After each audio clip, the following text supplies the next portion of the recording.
Hey there. So sometimes you might pull up a MP3 in iTunes or a podcast and you click on it and you notice in a little preview window that there's a little image there that represents the logo of that podcast. You might be wondering, well, how do I do that with my MP3s? And it's not just an iTunes thing. In Windows or even Mac OS, if there's an image embedded in your MP3 in a certain way, it'll actually display that image instead of the generic icon for an MP3, which is really cool to get people to remember your show. So there's a free utility available on Windows, and unfortunately this is Windows only. It's not available for the Mac. It's called ID3 Tagit. Now, the way that these pages are embedded is through means known as ID3 tags. These are ways of identifying, some basic information about your MP3 file. In the beginning, it was basically, artist and album, but it's since expanded into a bunch of additional things. I think we're in the version 2 point something of ID3 tag. So making up your own ID3 tags with ID3 Tagit is really easy. So first, you click on the MP3 file. So I have this file here, which is actually episode 193 of the Pagan Centered Podcast. I screwed up some naming conventions along the way. And let me move this down. You can type in artist, title, album, year of recording, and any other information that you want here in the basic main information. And down in the comments area, I'll usually put in something like, for more information, is it Pagan Centered? Whoop. Podcast.com. Okay?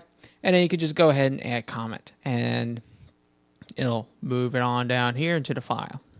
So that's one way of doing it. And you can even do it in different languages if you have a multilingual audience. But here's where the cool thing is. This is the one feature that I love about this program is the pictures feature. So you go over here into pictures and you can click on get new picture. And now I'm going to navigate through my file system here. So I know it's in my Dropbox somewhere where I put PCP stuff. And I'll put the images for PCP. And I scroll down here through my images and I just click on the PCP icon and let me move this over so you can see it. You click on open. Okay, that shows up. So I usually put in something here like podcast feed image.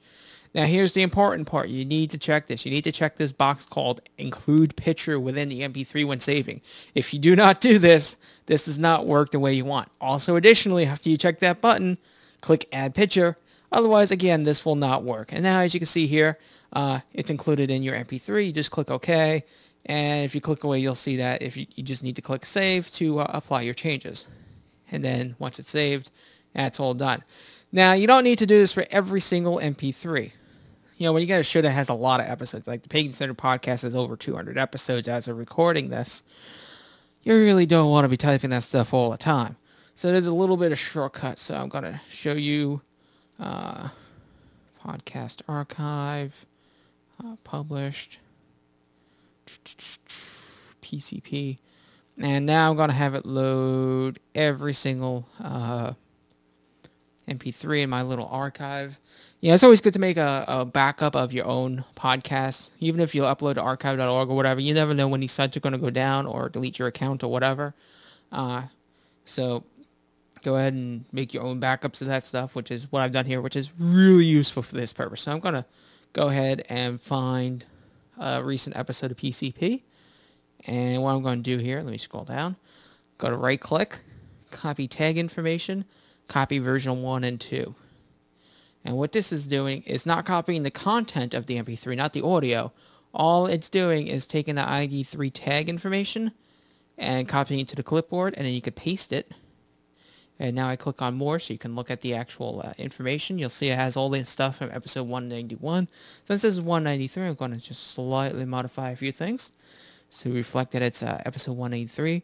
Then I can go to File Save, or I can just click on the Save button within the interface, or Control-S. Any of your Windows stuff will work.